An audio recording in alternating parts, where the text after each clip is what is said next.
Intravisión presenta. México, Estados Unidos y Canadá inician la renegociación del Tratado de Libre Comercio. Continuará el tono rudo de Estados Unidos en las negociaciones. En minutos se lo diremos. Además, parece que Tijuana revisita la violenta era de El Pozolero del 2010 tras un repunte en las cifras de homicidios y delincuencia. Ligeros ascensos podrían surgir en un par de días, sin embargo, las temperaturas máximas permanecerán en el rango alto de los 70, con nubes bajas matutinas y nocturnas. Los detalles en breve.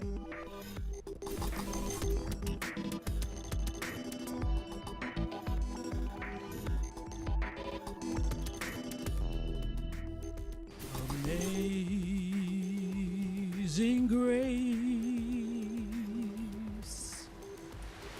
En Charlottesville, Virginia, esta mañana se realizaron los servicios memoriales para Heather Heyer, la mujer que fue asesinada durante el atropellamiento masivo del sábado perpetrado por un fanático neonazi.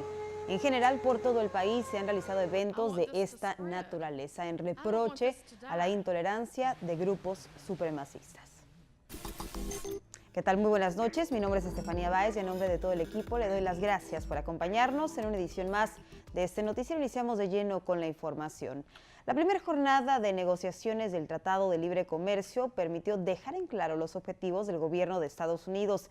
La perspectiva del gobierno del presidente Donald Trump es que 700,000 o más norteamericanos perdieron sus trabajos por el NAFTA y que han perdido miles de millones de dólares por una balanza comercial que les es desfavorable. Los objetivos demarcados hoy por el equipo negociador estadounidense son estos. Van desde incluir aspectos de contenido digital y el comercio electrónico hasta actualizar procedimientos aduaneros y la agricultura basada en la ciencia, es decir, transgénica. Para ello, México ha sido puesto bajo presión. Fuentes de alto nivel informaron que Estados Unidos amagó ya con una negociación ruda al estilo de Donald Trump. Advirtieron que el mandatario quiere por lo menos el 75% de sus propuestas consumadas o de lo contrario, aplicaría aranceles del 3%, nada menos que a las gasolinas. México importa el 52% de las gasolinas que consume y un arancel supondría un durísimo golpe a la economía mexicana. La negociación se produce en lo que es tal vez la peor crisis para el presidente Donald Trump por su postura tras la violencia racial en Charlottesville. Hoy, Trump decidió poner fin abruptamente a 2 consejos de asesoría empresarial que había creado en febrero. Esto después de que en los últimos 3 días se produjera una desbandada de miembros por la respuesta presidencial a la violencia supremacista.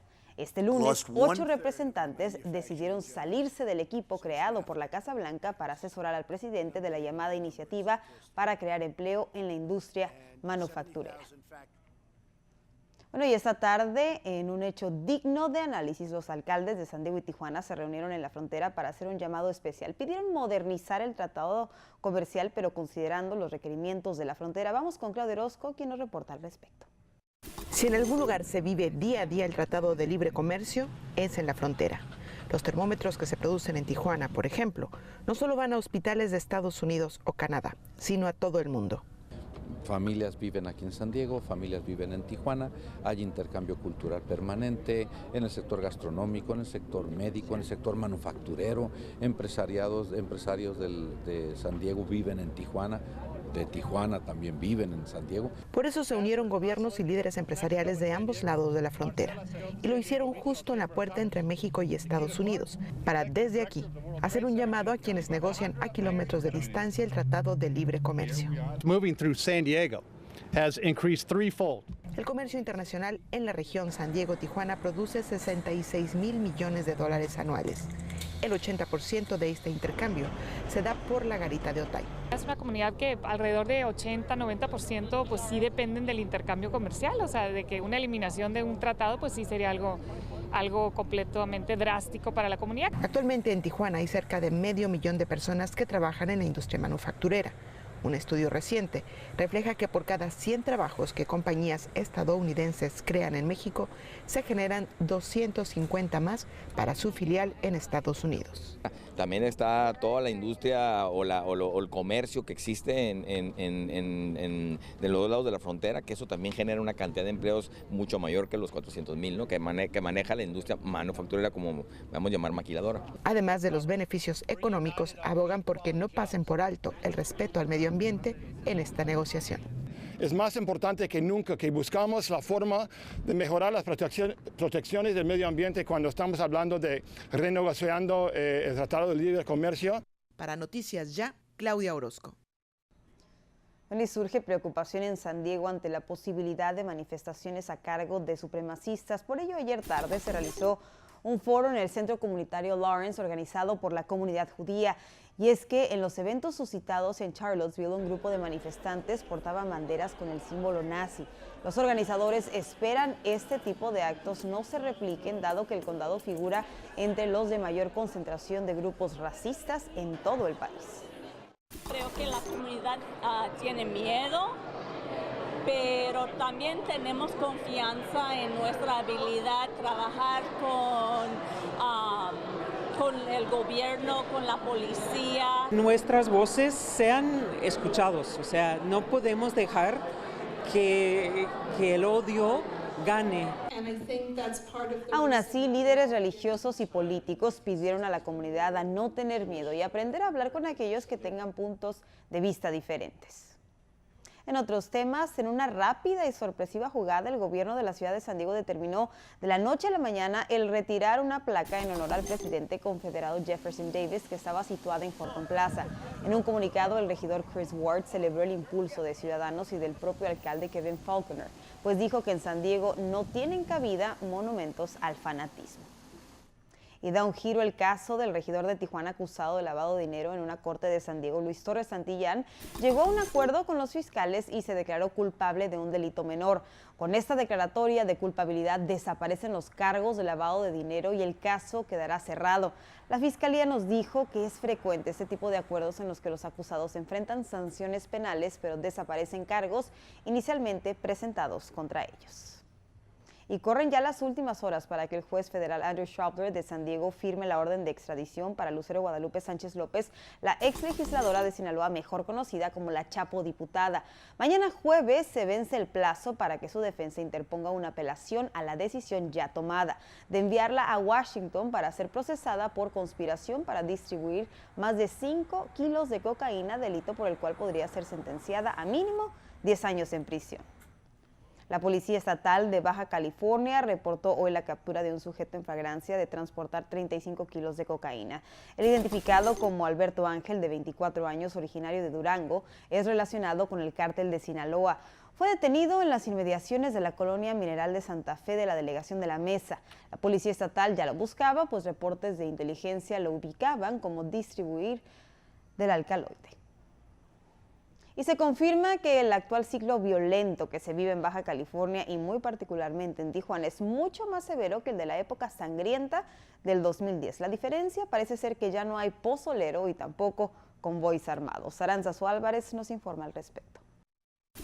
Entre 125 y 130 restos óseos fueron localizados en La Gallera, el predio en donde Santiago Mesa, mejor conocido como el Pozolero, desintegrara en ácido a cientos de cuerpos durante el periodo más violento de Tijuana. Localizamos fragmentos de óseos, de huesos que no están deshechos en ácido.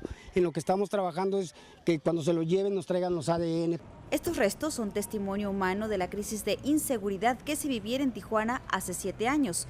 En 2010 se contabilizaron 820 asesinatos. Pero el ciclo violento empezó a resurgir el año pasado, en que se registraron 909 homicidios. En lo que va de este año se implanta un nuevo récord que supera con creces a los anteriores. 981 asesinatos en lo que va del 2017, 75 nada más en el mes de agosto. Y las ganas de hacer las cosas. El resurgimiento de la Tijuana violenta fue el tema discutido precisamente hoy en la segunda reunión de la Cruzada Estatal por la Seguridad. Ahí reconfirmaron el consabido origen de la violencia. La venta de drogas en las colonias porque quieren tener un control que no lo tienen y ustedes lo han visto, por eso las disputas. También se dijo tener plenamente identificados a los grupos delictivos responsables del alza en delitos como homicidios y robo de vehículos.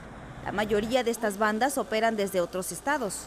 Se han hablado ya de objetivos específicos donde se va a girar una orden de aprehensión a las personas que en principio nos están generando casi el 80% de la parte de los homicidios.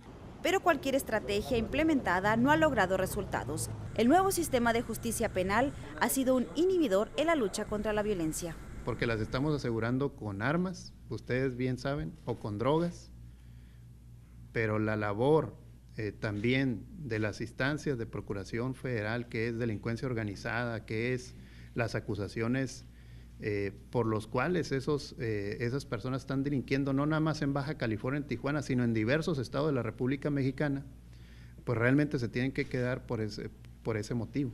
Para Noticias Ya Frontera, Aranzazú Álvarez.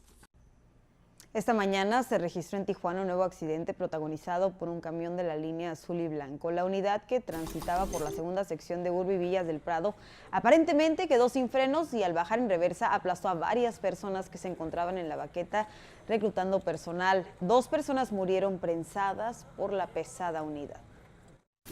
La gente dice que iba hacia arriba, se vino hacia un lado la calafia y agarró un puesto ahí que estaba creo que reclutamiento de personas para fábricas y la calafia venía vacía. Al quedarse se llevó el puesto y caía hacia adentro de una privada. La persona lesionada, una mujer, fue trasladada con lesiones de gravedad al Centro de Trauma de la Cruz Roja de Tijuana. Peritos de la Policía de Tijuana y de la Procuraduría de Justicia se hicieron cargo de la escena para deslindar responsabilidades. Con esta información hacemos nuestra primera pausa, pero al volver la comunidad en Escondido protesta para salvar su biblioteca. Además, todos los detalles del pronóstico del tiempo en ambos lados de la frontera. Ya volvemos con esto y más, no le cambie.